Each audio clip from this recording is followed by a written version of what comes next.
Olá, sejam bem-vindos a mais uma aula da Teoria de Gestão de Projetos da disciplina de Projeto Integrador do curso Integrado Mecânica do IFSP Campus Hortolândia.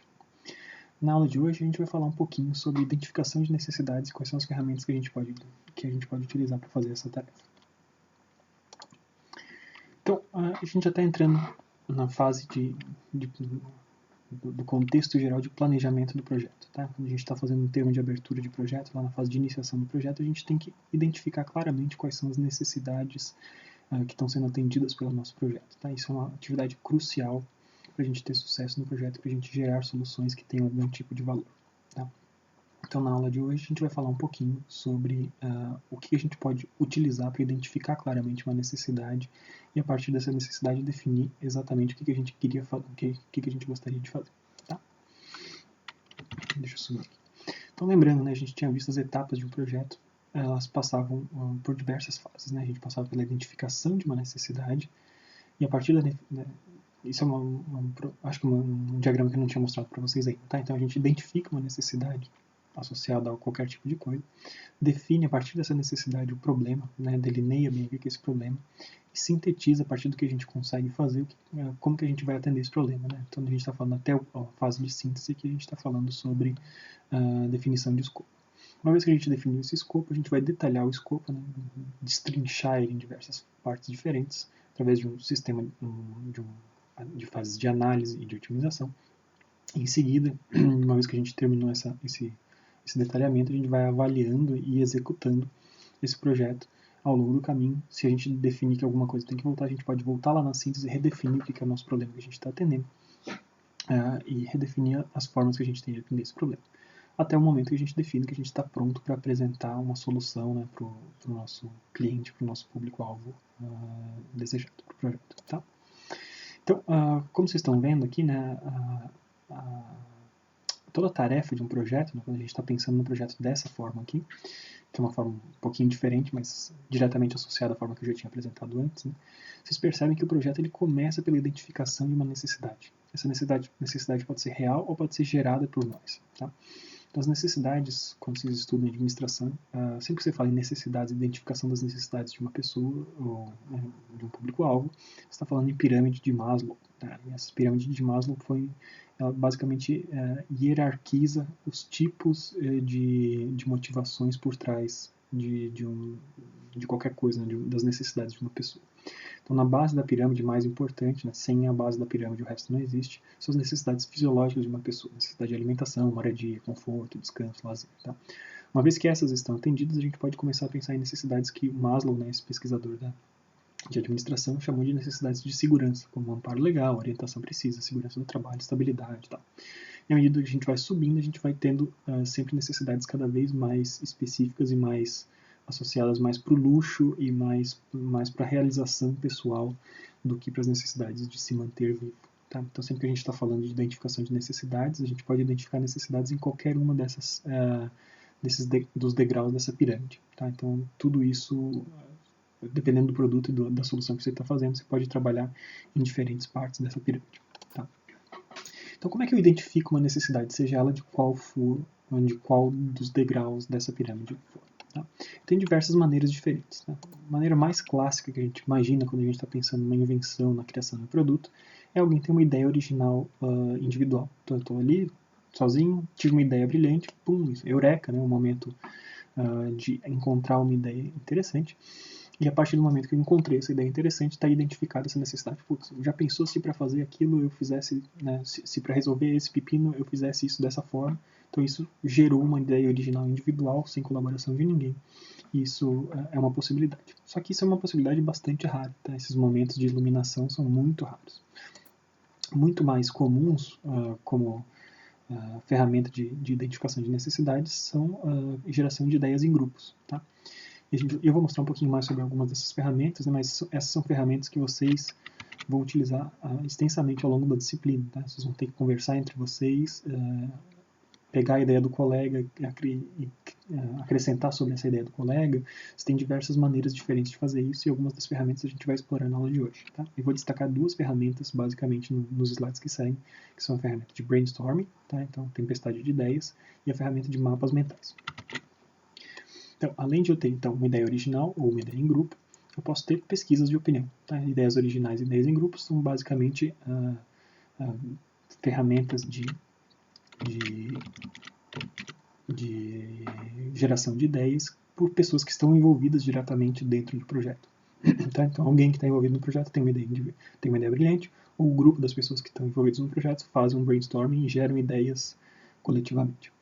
Se você quiser levar em conta a identificação de uma necessidade, não simplesmente levando em conta os conhecimentos e as opiniões das pessoas que estão envolvidas no projeto, você pode fazer pesquisas de opinião ou pesquisas com grupos-alvo.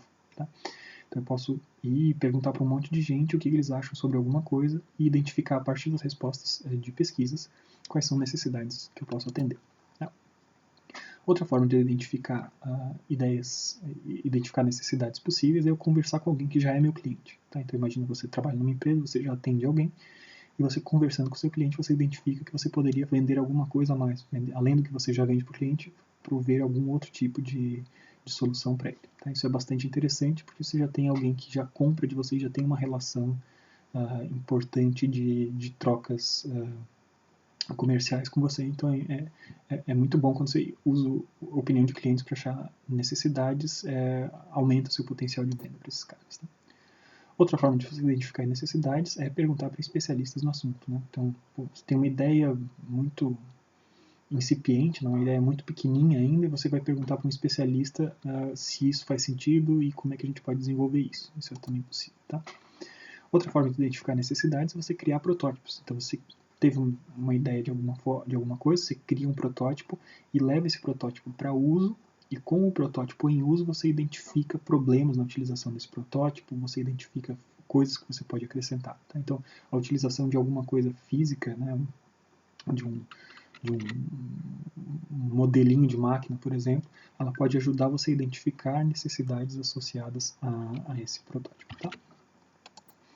E, finalmente, você pode também identificar necessidades a partir de outra ferramenta, que eu também vou falar um pouquinho mais para frente, que é a ferramenta de benchmarking. Tá? Então, você vê o que já existe no mercado, você estuda quais são os produtos associados onde você quer trabalhar, o projeto que você quer criar, e você define o que já existe no mercado, o que já está sendo atendido pelas coisas que já existem no mercado, e onde estão as lacunas. Né? Especificamente, o benchmarking não é uma ferramenta para copiar o que já existe, mas é uma ferramenta para você identificar entre as coisas que já estão trabalhando naquela área que você quer trabalhar, onde estão as lacunas, onde estão as coisas, os gaps que você pode explorar para prover uma necessidade, para prover uma solução que seja melhor. Tá?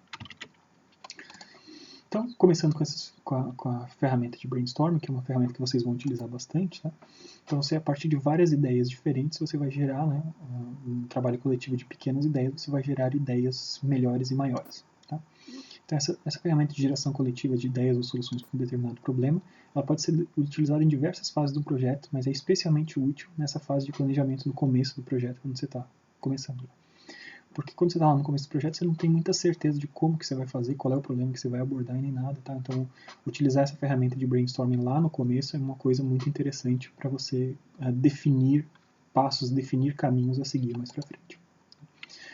Numa sessão de brainstorming, a gente tem que focar muito na quantidade de ideias geradas e não em sua qualidade.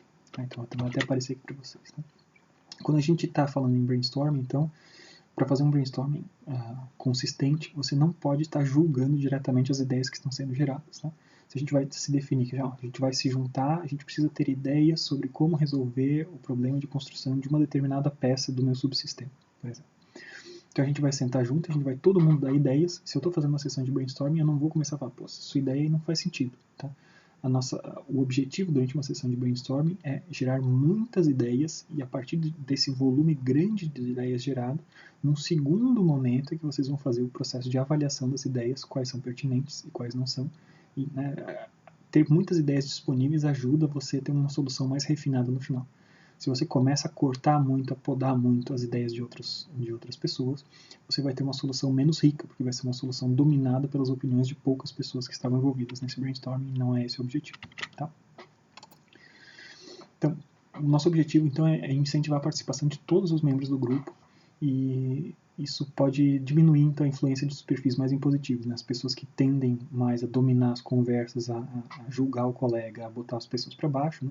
Se você faz um ambiente consistente de brainstorming, isso evita que essas pessoas dominem e monopolizem as ideias de um projeto. Tá?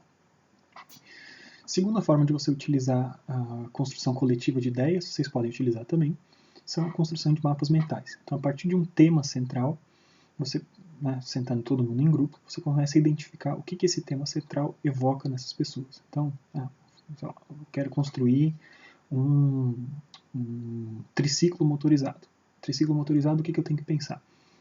Se eu falo em triciclo motorizado, o que eu penso? Eu penso na parte de motor. Motor, você pensa em diversas coisas diferentes. Então, você vai construindo um ramo de ideias. Não, mas quando eu penso em triciclo motorizado, eu penso no conforto do motorista. Então, conforto do motorista, você vai ter uma série de outras ideias ali para dentro. Quando eu falo de um triciclo motorizado, eu penso no estilo do design. Então, o estilo do design vai criando. Então, à medida que você vai evocando coisas diferentes a partir de uma ideia central, você vai criando uma árvore como essa que está na tela de vocês. Tá? Então, ela vai permitir que vocês tenham uma visão bastante complexa desse problema central a partir de alguma coisa central que vocês definiram. Ele vai se destrinchando em diversas coisas diferentes. E dentro desse mapa, a gente talvez consiga identificar alguma necessidade, alguma coisa que você possa atacar. Né? Então, para esse triciclo motorizado, eu vou pegar um design desse tipo, que atende aquelas minhas necessidades do design do veículo. Pensando no conforto do motorista, eu vou adotar esse tipo de banco. Pensando no motor e no preço do motor, eu vou pegar aquele cara. Então, na hora que você olhou aquele mapa mental, destrinchou o mapa mental, dentro dele você consegue selecionar algumas coisas e a partir dessas coisas selecionadas você consegue, isso te ajuda a definir o atendimento dessa necessidade que você identificou lá no começo. Tá? E finalmente, então, a tarefa lá a ferramenta final que a gente tinha explorado anteriormente, que talvez seja uma outra ferramenta que vocês também não conheçam, que é a ferramenta de benchmarking. Como eu falei para vocês, não é uma ferramenta de cópia de alguma coisa que já existe. Tá?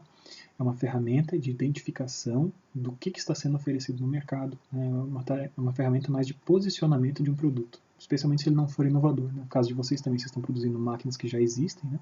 Então é bastante interessante que vocês façam um benchmarking e estudem em detalhes como é que são os equipamentos similares que já existem no mercado, para você identificar como é que eles funcionam e onde que estão as limitações, estudo todos aqueles equipamentos que existem e identifico que o preço deles é muito elevado, então talvez o posicionamento através do preço seja uma coisa interessante. Então, só um exemplo de uma coisa que vocês poderiam fazer. Ou mesmo mecanismos de funcionamento. Se alguma coisa funciona dessa maneira, eu acho que eu poderia fazer alguma coisa diferente nesse sentido. Tá? Então, conhecer o que já existe no mercado é uma coisa importante para você conseguir posicionar adequadamente o seu produto que você está querendo criar com o seu projeto. Então, o benchmarking é uma técnica para desenvolvimento de ideias a partir de práticas já utilizadas no mercado. E o nosso objetivo sempre vai ser identificar o que eu posso fazer melhor ou buscar diferenciação. Tá? Então, como várias coisas da administração, a representação do benchmarking geralmente é um ciclo. Tá bom? Então, eu faço o estudo de benchmarking, faço a comparação com a minha competição, identifico as lacunas, identifico onde que eu posso melhorar essas lacunas, certifico que, de fato, eu consegui gerar melhorias, melhora, então, consolida essas mudanças, né, que foram certificadas dentro de um produto, insiro esse produto no mercado e volto a fazer essas tarefas de benchmarking consistentemente para ir melhorando. Tá?